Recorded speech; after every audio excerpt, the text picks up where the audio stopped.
Hey everybody, welcome back to my channel, Barter Hordes. My name is Robert. Happy Friday.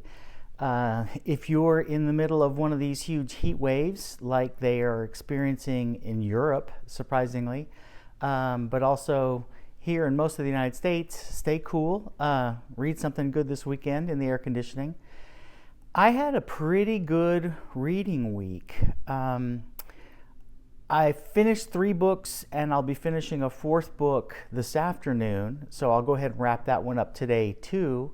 And then I've started 2 more and I'll be starting a new one to replace the one I'm finishing today sometime tomorrow. So I'll go ahead and tell you what I'm reading for the weekend as well.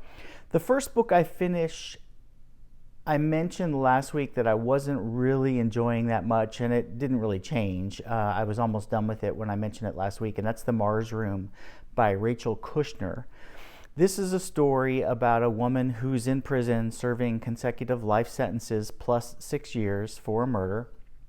A murder of a guy who stalked her, basically. But it's not really a very straightforward narrative. It's kind of little vignettes, little memories coming to the main character of other people that she has known who are in the prison system or who have left the prison system or who have died or whatever. It's basically a survey of everything she's known and heard about the prison system.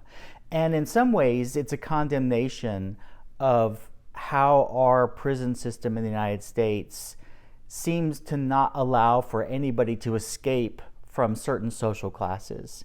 And I get that. And I think that's a super important message to be writing about. But I think Kushner has written about it in such an indirect way that that message really gets lost in this book. It really just seems like a catalog of the underbelly of the American criminal justice system, both inside and outside the prisons.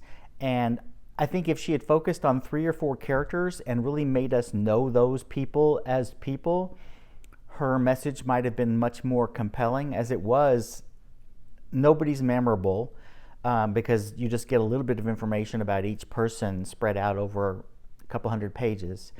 And it doesn't have the humor of the series Orange is the New Black, or the in-depth focus on individual people that makes that series so popular. And so I think it's kind of a missed opportunity here. I didn't really particularly love it. I didn't hate it. It was a pretty quick and interesting read, but it isn't one I'm going to remember in a couple of years, put it that way. So it didn't start off great for the week, but the rest of the week turned out to be really good. The second one I finished is Song of the Jade Lily, which is by an Australian author, Kirsty Manning. This is a paperback original that came out this year from William Morrow, and it's a dual timeline historical narrative set first in 1939 and then in 2016. The 1939 narrative starts with Kristallnacht, and Romy, the main character of that narrative, is a teenager, Jewish teenager, and she and her family are trying to head home as Kristallnacht is taking place, and they get stopped in a crowd scene and somebody falls down and her brother helps the man up, so her brother gets shot right in front of the family, and her other brother gets pulled out and put on a truck and ends up being sent to Dachau. And so the family's devastated right from then on, and they realize they have to get out of Vienna. And they can't get a visa to anywhere else, so they end up going to Shanghai. So this is a book that's as much about Shanghai as any other place. The 2016 narrative takes place in Melbourne, which is where Romy goes after World War II ends. She's the only one from her family who goes to Melbourne. But she goes, and Alexandra is the focus of the 2016 narrative. She is Romy's adopted granddaughter. And Alexandra has been in London, not New York. She's been in London as a commodities trader and has come back to Melbourne because her grandfather is dying and she wanted to spend several weeks with him before she's getting transferred to Shanghai to work as a commodities trader. And so she spends some time with them in Melbourne, and then she goes to Shanghai. And so the story is of Alexandra trying to find out more about her Shanghai family's history, because it's all kind of mysterious. There's no documentation of her mother. Her mother was an adopted Chinese girl. There's no documentation about that side of her family at all. And so she's trying to figure some things out from some diaries that her grandmother has given her and so on. And so it's the story of Romy and her friendships and her work as a budding doctor in Shanghai during World War II. And then Alexandra's search for her family secrets and for information. And I just found it really wonderful. I was a little confused by the different names of the different people at different times, but that got cleared up really quickly. And it's a page turner. And I'm going to say this, but don't take it the wrong way. I'm not trying to be arrogant here, but I am the perfect reader. What I mean by that is that writers can get me to fall for anything, and I fall for every trick. And I was convinced I had this book figured out, all the little twists. And I did, until I was completely wrong. So this is one of those books that has a lot of interweaving parts, and you think you're being led one place, and then you're being led another place. Really a fascinating read. So if you like historical narratives, dual timelines, family sagas, World War II stories, any of those, you should give this one a try. I think you'll enjoy it. The writing style is really quite entertaining, entertaining in a dark way, because a lot of dark stuff happens in this book. So The Song of the Jade Lily was a surprise for me in a very positive way. I really enjoyed it. The next one that I finished is coming out at the end of July from Dutton Books. And that is Fiona Davis's new historical novel, The Chelsea Girls. I've mentioned several times on my channel that Fiona Davis is my both literary and in real life crush. And I've read all of her books now. This is her fourth. This book is a little bit of a departure from what she's done in her previous three novels. In her previous novels, she's always had a dual timeline. Centered around a historic landmark in New York City, whether it is the Barbizon Hotel for Girls, the Dakota apartment building, Grand Central Terminal. This one is set in and around the Chelsea Hotel, so she continues with the landmarks, but I think the landmark in this one plays less of a central role than do the actual characters, and this one is also not a dual timeline. It's just a straight up historical novel. It's the story of two women, Hazel and Maxine. Hazel is a New York Broadway actress who has become infamous in that she has now been involved in 20 Broadway productions, and she's never made it on stage. She's been an understudy all this time and has never once performed. She's almost become like this guarantee that if you hire her as the understudy, your star's never going to get sick. And so she's frustrated, and it's towards the end of World War II. I think it starts in 1945, actually. Her brother Ben has been killed as a soldier in the war. She's dealing with a wicked witch stage mother who thinks that Hazel is just wasting her life and opportunities. And she decides she's going to act somehow, even if it means joining the USO tour and acting overseas in these impromptu plays for the soldiers. So she does. She gets sent over to, I believe it's Naples in Italy, and she meets Maxine, who's kind of the head actress in this group of actresses that she joins. And they bond in kind of an unusual way because they don't seem to get along at first, but they bond pretty closely in their time there. It's near the end of the war, so they're not there terribly long. When the war ends, Hazel has started writing plays for the group in the USO tour, and so she goes back to New York and works on a play. And Maxine goes back to Hollywood and picks up her film career. And Hazel writes a play and manages to get it produced on Broadway. Now, this is at the time, of course, of McCarthyism and the Red Scares. And so a lot of what this novel is about is trying to be involved in the theater world. And the Chelsea Hotel is kind of a haven for bohemian artists and some, communist revolutionaries at the same time. and what this does to Hazel, what it does to Maxine, what it does to other artists in this community. It's got a very dark turn in it, which broke my heart, but was also really compelling. But it's interesting. Now, I read this as an advanced reader's copy because, like I said, it doesn't come out until the end of July. And it was hard to read some of that because, as most advanced readers' copies are, it's not an edited, proofread text. And so it's filled with little errors that will be corrected in the final text.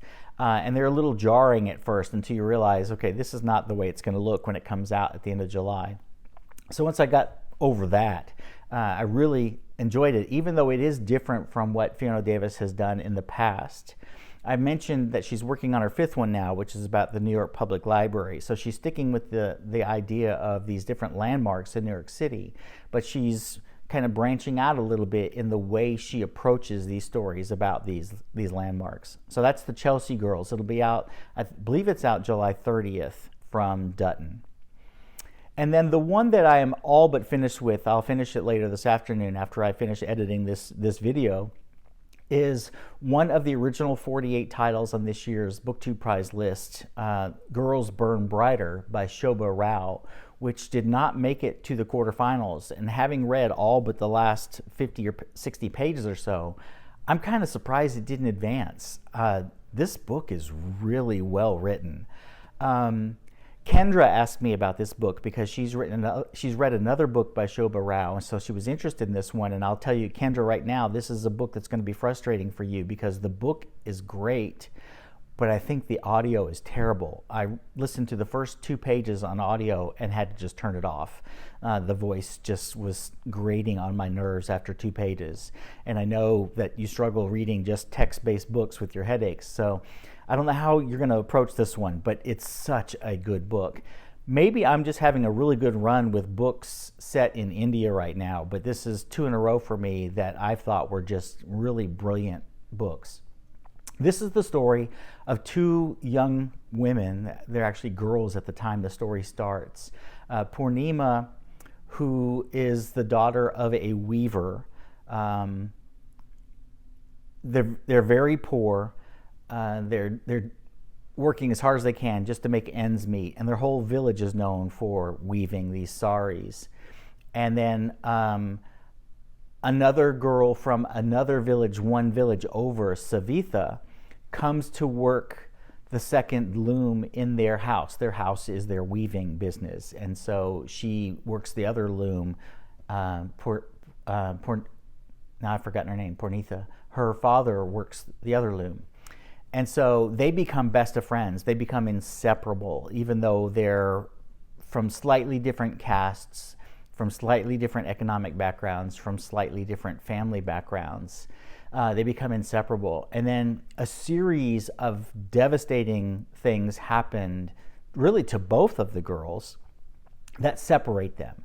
And Savitha leaves, just disappears.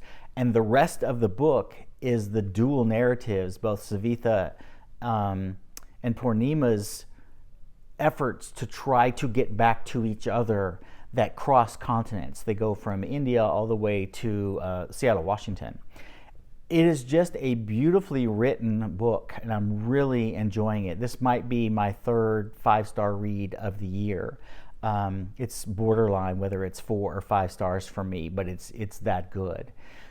So if you're interested in especially women's stories and the abuses of women in some of these cultures, and it's a story of sisterhood, even though they're not biological sisters, this, I mentioned last week, reminds me a lot of The Kite Runner in the bond between the 2 young people that gets severed by just horrific actions, and then their struggle to try to come back to each other.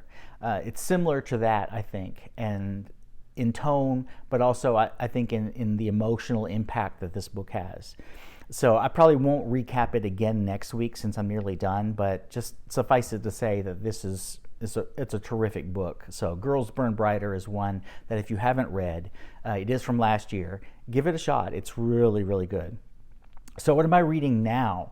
I've started 2 books yesterday, so I'm just barely scratching the surface and don't know enough about them really to say anything in any detail. But the first one is The Magnetic Girl by Jessica Handler.